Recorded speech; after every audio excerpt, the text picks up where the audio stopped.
भारत अब रूस और ईरान से तेल नहीं खरीद पाएगा, अमेरिका ने साफ शब्दों में दे दिया जवाब। अमेरिका ने साफ शब्दों में कह दिया भैया हमने जो 30 दिन की छूट दी थी वो हो गई खत्म, 11 तारीख को जय सिया राम, आगे नहीं बढ़ा रहे। अब क्या करें, अब तेल कैसे लोगे, तो मुश्किल हो जाएगी, फिर समस्या खड़ी हो गई दोबारा। कमाल है, अमेरिका तो बिग डैडी की तरह पेश आ रहा भाई। और बड़ी खबर का रुख कर लेते हैं। अमेरिका ने एक बार फिर भारत जैसे तमाम देशों को जो प्रतिबंध लगाया था, जो राहत दी थी, उसे हटा लिया है। अमेरिका ने रूस या ईरान की तेल की खरीद पर प्रतिबंधों से कोई भी अतिरिक्त छूट देने का विचार कर लिया है। अमेरिकी वित्त मंत्री स्कॉट बेसेंट ने व्हाइट हाउस में आयोजित एक प्रेस कॉन्फ्रेंस में ये घोषणा की है। और इससे थोड़ी देर पहले की गई घोषणा में बेसेंट ने सीधे कह दिया कि हम रूसी तेल और ईरानी तेल पर सामान्य लाइसेंस का नवीनीकरण अब नहीं करेंगे। 11 मार्च से पहले जो तेल समुद्र परिवहन में भेजा जा चुका था उसका पूरा इस्तेमाल हो चुका है। अमेरिका ने 5 मार्च को भारत को यूक्रेन के प्रतिबंध की छूट दी थी, जिसके तहत यूक्रेन युद्ध को लेकर लगाए गए प्रतिबंधों के बावजूद वो रूसी तेल खरीद सकता था। ना तो ईरान से खरीद पाए क्योंकि झगड़ा चल रहा था, और ना रूस से ढंग से ले पाए, और फिर प्रतिबंध लग गया, तो फिर अब कहाँ से लेंगे? क्या हम इस प्रतिबंध को मानेंगे? क्या हमें मानना चाहिए? बहुत बड़ा सवाल है। खैर, उधर डोनाल्ड ट्रंप ने जो है कहा, trying to get a little breathing room between Israel and Lebanon, it has been a long time since the two leaders have spoken like 34 years. 34 साल से दोनों में बात नहीं हुई है, और मैं थोड़ी सी जगह क्रिएट कर रहा हूँ ताकि जो है थोड़ी जो है उनकी कल होगी, दोनों आपस में बातचीत के लिए कल आएंगे। और क्या कहा, I just had an excellent conversation with highly respected president Joseph Aoun of Lebanon and prime minister Bibi Netanyahu of Israel. These two leaders have agreed that in order to achieve peace between their countries, they will formally begin 10 days ceasefire at 5 p.m. EST on Tuesday. The two countries met for the first time in 34 years here in Washington, D.C. with our great Secretary of State, Marco Rubio. I have directed Vice President J.D. Vance and Secretary of State Rubio, together with the Chairman of the Joint Chiefs of Staff, Dan Rezin Kane, to work with Israel and Lebanon to achieve lasting. It has been my honor to solve 9 wars across the world, and this will be my 10th. So let's get it done.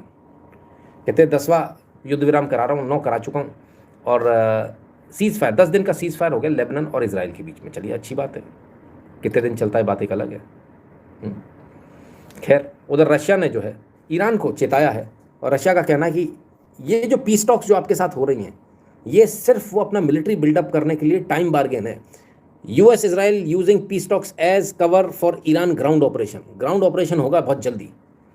तो ये आपको बहलाया जा रहा है, पुचकारा जा रहा है, आपको बुद्धू बनाया जा रहा है सही मायने में, ऐसा कहना है रशिया का ईरान के लिए। मुझे भी ऐसा लगता है कि ऐसा हो सकता है भाई। उधर हंगरी के PM ने जो बदल गए हैं, the new PM has rejected the EU's migration pact. He will still not join the pact. He will actually reinforce the border further to protect Hungary and border Europe. We will find a way to stop EU daily fine. लो, इन्होंने तो हटाया था, दूसरे को लाए थे, और जब हटे थे हंगेरियन जो पिछले PM थे, तब ये कहा गया था अब तो दूसरा आ गया, अब तो मुसलमान आ जाएंगे, फलाना आ जाएगा, ठिकाना आ जाएगा। हमने आपसे क्या कहा, आपको सिर्फ डर लग रहा है। उन्होंने क्या बोला, अरे ये तो यार ये तो लिबरल है, ये तो मुसलमानों को आने देगा, सारी पॉलिसी बदल देगा। आप जब पावरफुल होते हो, जब आप जागृत होते हो, तो आप कितने भी विपक्ष के लीडर को ले आओ, कुछ नहीं हो सर, वो भी उसी तरह से काम करेगा। ये भी आए और उन्होंने उसी पॉलिसी को, सारी पॉलिसी को इंप्लीमेंट कर दिया। बोले हम बॉर्डर नहीं खोलेंगे, हम बॉर्डर सील रखेंगे, और हम ये भी रास्ता ढूंढेंगे कि हमारे ऊपर जो फाइन लग रहा है उस फाइन को भी हम नहीं देंगे। मतलब विक्टर ओरबान से ज़्यादा बेहतर अपने देश के लिए साबित हुए। और जबकि जब ये चुनाव हो रहे थे, विक्टर ओरबान जो है वो एक राष्ट्रवादी छवि के साथ आए थे, भयंकर राष्ट्रवादी, कि ये ऐसा हो जाएगा, वैसा हो जाएगा, मुसलमान खा जाएंगे, फलान हो जाएगा, ठिकान हो जाएगा। तो लोगों को लग रहा था अरे इनको तो हटाया नहीं जा सकता, इनविंसिबल है, हटा दिया पब्लिक ने। और अब ये आए हैं तो इनको देखकर जो कुछ लोगों को खुशी हुई थी कि ये आ गए, अब तो हमारे लिए बहुत ईजी हो जाएगा, इन्होंने आके भी वही पॉलिसी अप्लाई कर दी, माइनस करप्शन। ठीक है ना? तो कभी ये मत सोचिए कि नेता अपने हिसाब से चलना, ही नेता जनता के हिसाब से चलेगा। आप किसी को भी चुन लीजिए। आज भारत में जो काम आपके लोग नहीं कर पा रहे, अगर कल ओवैसी चुनकर आ गया ना, तो मालूम क्या करेगा, वो आपका बनने के लिए सबसे पहले गौहत्या पे प्रतिबंध लगा देगा पूरे भारत में। बोले ये पहले कर दो, इससे मैं बचा रहूँगा, मेरी सीट बनी रहेगी। उसको भी तो रहना, आप ये क्यों सोच रहे हो? वो एक बार आपने मौका दिया तो वो क्या चाहेगा कि मैं हट जाऊँ? नहीं, वो भी चाहेगा मैं भी 20 साल राज करूँ। तो वो आपको खुश करने के लिए हर वो चीज़ करेगा जो आप चाहते हो। अब तक पब्लिक की जो मांग है वो उनको समझ में आ चुकी है, पब्लिक क्या चाहती है। 3 चुनाव में आपने मैंडेट से अच्छी तरह पार्टियों को समझा दिया है हम क्या चाहते हैं। किसी में हिम्मत नहीं कि उल्टा करो, कर भी लेगा तो 5 साल में फिर भग जाएगा, है ना। तो बहुत सारे लोगों के मन में ये रहता ना, ऐसा कैसे, भूल जाइए। खैर देखें, एक और वीडियो देखिए, Szerkesztő asszony, pillanatra egy körbenézek, és jó érzés itt lenni másfél évvel azután, 2024. szeptember 26 után, amikor utoljára itt jártam, amikor utána beengedték ide a legnagyobb pártnak a vezetőjét. Bocsásom, János, most többször hívtuk önöket, erről e-mailek vannak, és nyilván ezt majd a két sajtóosztály egymás közt lelevelezi, mert ezek az e-mailek megvannak. Szerkesztő asszony, azt mondja, Kossuth Rádióba játszottuk 2026 januárig, nem hívtak, be se engedtek. Ha esetleg elfelejtették volna, volt itt tüntetés is minden itt a Kunigund utcában, de semmi gond nincsen, nincs bennünk személyes sértettség, sem azért, hogy önök itt reggel délben este gyaláztak személyemben a családomat, a hozzám közel állókat, civil embereket. Azt a családját gyaláztuk volna, ezt ne haragudjon, de valamennyi kollégám nevében szeretném itt ebben a stúdióban többször elhangzott, hogy az én kiskorú gyerekeim nem állnak velem szóba. आफत हो गई भाई। PM बनने के बाद PM बनने के बाद अपने सरकारी टीवी चैनल पर पहुंच गए। उन्होंने कहा कि आपने मुझे 1.5 साल पहले यहाँ बुलाया था और मेरी बेइज्जती करी थी, और मुझे वो याद है। एक तरफा रिपोर्टर्स को ये ज़रूर देखना चाहिए, समझना चाहिए। और इसके बाद उन्होंने इस टीवी चैनल को बैन कर दिया। बोले कि जब तक कि इसकी पूरी स्क्रीनिंग नहीं हो जाएगी और जब तक हम ये नहीं देख लेंगे कि ये राष्ट्रहित में काम कर रहा है स्टेट टीवी, तब तक हम इसको दोबारा चालू नहीं करेंगे। और उन सारे एंकर्स को निकाला जाएगा जो एक तरफा रिपोर्टिंग करते हैं। यानी सोचिए, रिपोर्टर्स का काम क्या होता है? बिल्कुल सही बात है, रिपोर्टर का काम है सरकारी भोंपू बनना नहीं, रिपोर्टर का काम है सही चीज़ को रखना। और ऐसा भी नहीं कि विपक्ष में कोई बैठा तो आप उसको हैमरिंग करते चले जा रहे हो। जब वो सत्ता में आ गया तो उसने इस टीवी चैनल को ही बंद कर दिया, बोले जाओ मज़े करो, सब अपनी नौकरियां ख़त्म, अब जाओ भगो। तो वन शुड ऑलवेज इंश्योर कि आप जो रिपोर्टिंग कर रहे हो वो राष्ट्रहित में होनी चाहिए, किसी पार्टी या किसी नेता के उसमें नहीं। क्योंकि सर पार्टियां सत्ताएं तो आती जाती रहेंगी और उसी चक्कर में इनका नुकसान हो गया। परेश पटेल जी आइए, स्वागत है भैया।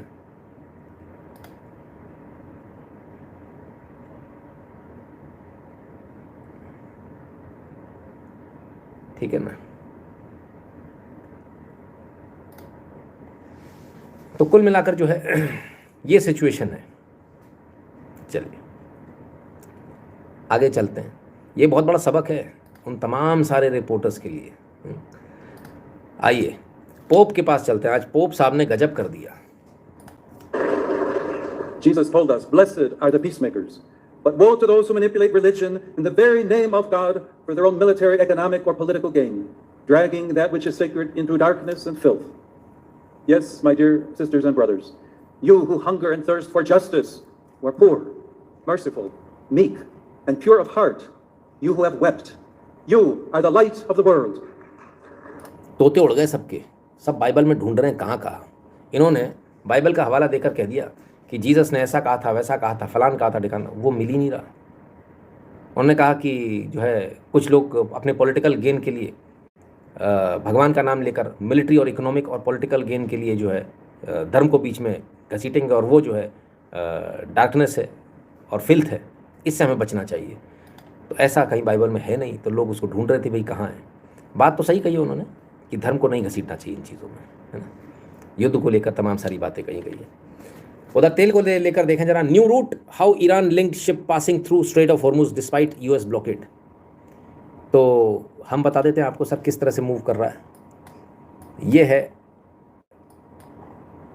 इस जगह से आ रहा है शिप, जो है इधर से घूमकर ऐसे आ रही है, यहाँ से आने की वजह, और ये किनारे किनारे किनारे किनारे होती हुई जो है इधर से जो है ऐसे किनारे किनारे, ईरान यहाँ तक है ना सर, और ये अमेरिका यहाँ पर खड़ा है गल्फ ऑफ ओमान पे, तो ये इसके बाहर आकर फिर यहाँ से निकल जा रही है। भारत को भी ये रास्ता ढूंढना चाहिए। अब सोचिए सर, आज कितनी मुश्किल वाली बात, ग्वादार पोर्ट जो है कभी हमारे पास था, ये जो आपको ग्वादार दिख रहा है ये हमारे पास था। सोचिए अगर ये पोर्ट आज हमारे पास होता, अगर हमारे अनपढ़ प्रधानमंत्री नहीं होते पूर्व के, भारत की दुविधा ही है कि हमारे प्रधानमंत्री समझदार नहीं मिले, अगर आज हमारे पास होता तो हम जितनी भी शिप हैं इन किनारे किनारे से हम यहाँ ग्वादार पे लाते और ग्वादार से हम सीधे अपने पोर्ट जामनगर पे या कहीं भी ले आते। जस्ट इमेजिन, ये रही आपकी सबसे बड़ी रिफाइनरी जामनगर, यहाँ ले आते। ठीक है ना, कहें सर। तो बहरहाल फिलहाल भी अभी भी आपके पास ये एक ऑप्शन है कि आप इस किनारे से जो है शिप्स को जो है इधर ला सकते हैं, लेकिन ये ऑप्शन इसलिए काम नहीं करेगा क्योंकि अमेरिका ने सीधे ब्लैंकेट बैन लगा दिया ना कि आप ले ही नहीं सकते, खरीद ही नहीं सकते, वरना हम आपके ऊपर सैंक्शन लगा देंगे। तो ये एक गंभीर, भारत को सोचना होगा, गंभीर मुद्दा है। उधर वाइट्स को लेकर लोग बोल रहे थे ना, साउथ अफ्रीका में जो सिचुएशन है वाइट्स को लेकर काफ़ी गंभीर होती चली जा रही है। The owner, Ryan Sutherland, walks up. वो कहते हैं बिल द बोर, बी की जगह के लगा लीजिए आप, है ना। और एक्चुअली में ये हो रहा है सर, वाइट बोर मतलब सफ़ेद सुअर और वाइट्स के ऊपर जो हमले हो रहे हैं सर, ये इट इज़ खुल्लम खुल्ला हो रहा है। तो बड़ा ख़तरनाक मामला है। अगर ऐसा है तो मुझे लगता है साउथ अफ्रीका के ऊपर पूरी दुनिया को बैन लगा देना चाहिए।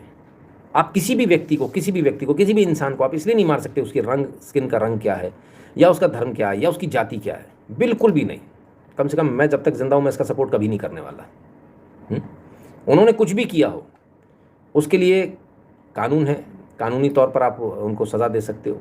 अगर कोई अपराधी भी है तो अपराधी, इसका मतलब ये नहीं कि आप उसको लिंच कर दोगे, वो भी गलत है। सबको मौका मिलना चाहिए, फेयर चांस मिलना चाहिए, है ना। कभी नहीं मालूम सर कौन ने किसको कहाँ फंसा दिया, किसने झूठा आरोप लगा दिया।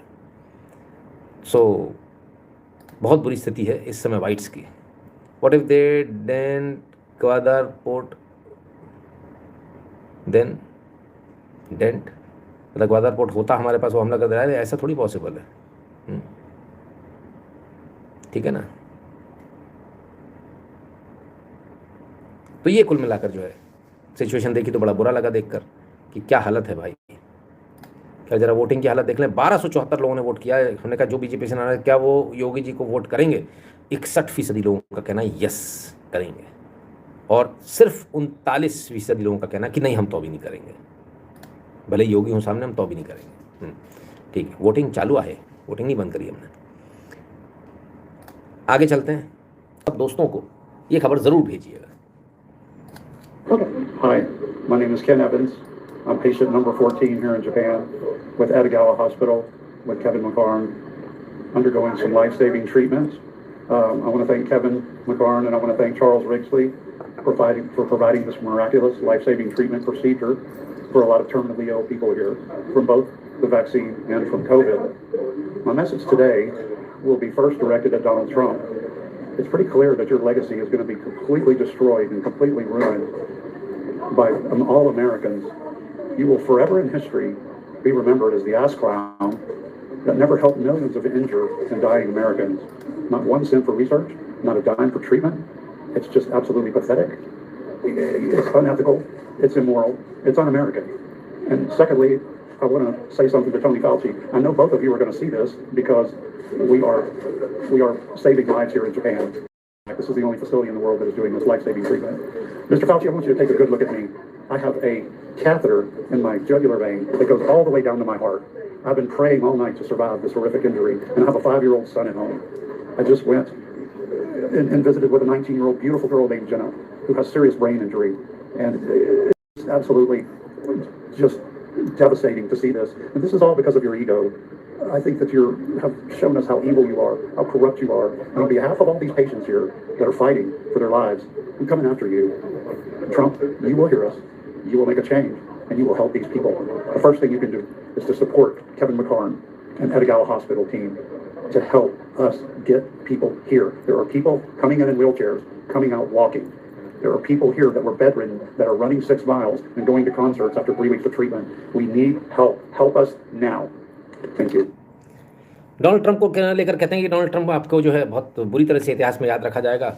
आपकी लेगेसी पूरी ख़त्म हो जाएगी, अमेरिकन लेगेसी भी ख़त्म हो जाएगी। आपको लोग गालियाँ देंगे क्योंकि आपकी ईगो की वजह से परेशानी हो रही है। मैं यहाँ पर हूँ, इन्होंने एक हॉस्पिटल बताया कि मैं इस हॉस्पिटल में हूँ और यहाँ पर अपना इलाज करा रहा हूँ, हमें इनसे मदद चाहिए, ये लोग बहुत बेहतरीन काम कर रहे हैं। तो ऐसा क्या हो गया? कोविड की वैक्सीन लगने के बाद बहुत सारे लोगों को, किसी को ब्रेन हेमरेज हो गया, कोई किसी को पैरालिसिस हो गया, किसी को दिखना बंद हो गया, किसी को हार्ट अटैक आ गया, कोई इस दुनिया से चले, बहुत सारे लोग चले गए दुनिया से। अब ये क्यों हो रहा है? ये स्पाइक प्रोटीन की बाइंडिंग की वजह से हो रहा है। स्पाइक प्रोटीन के साथ में तमाम सारी अन्य चीज़ें मिल रही हैं, ऑटो एंटीबॉडीज़ बन रही हैं, ये तमाम सारी चीज़ें हो रही हैं जिसकी वजह से जो है लोग मर रहे हैं और इनको बचाया जा सकता है। अब इसका इलाज सिर्फ और सिर्फ एक हॉस्पिटल में है, पूरी दुनिया में सिर्फ एक हॉस्पिटल है जो उसका इलाज कर रहा है। जो आपको लगता है ना मेरे अंदर ब्लड क्लॉट, क्या क्या हो सकता है, देखिए ये जो इलाज कर रहे हैं ट्रीटमेंट में, ये स्पाइक प्रोटीन को क्लियर कर रहे हैं, एमिलॉइड्स को क्लियर कर रहे हैं, ब्लड क्लॉट्स को क्लियर कर रहे हैं, ऑटो एंटीबॉडीज़ को क्लियर कर रहे हैं और मिसफोल्डिंग प्रोटीन्स को भी क्लियर कर रहे हैं, और डुअल फिल्टर प्लाज्मा फेरेसिस का इस्तेमाल कर रहे हैं, उससे जो है ये लोगों को ठीक कर रहे हैं। प्री ग्रोथ स्टेम सेल जो है उससे बॉडी को अपने आप जो रिपेयर करेगी उसमें मदद कर रहे हैं। पूरी दुनिया में ये काम सिर्फ एक जगह हो रहा है, जापान में हो रहा है, और जापान में जो साइंटिस्ट हैं केविन मैक्रेन सॉरी और डॉक्टर मैरी टेली बॉर्डन, ये 2 लोग जो हैं मेन मुख्य हैं जो इसमें काम कर रहे हैं।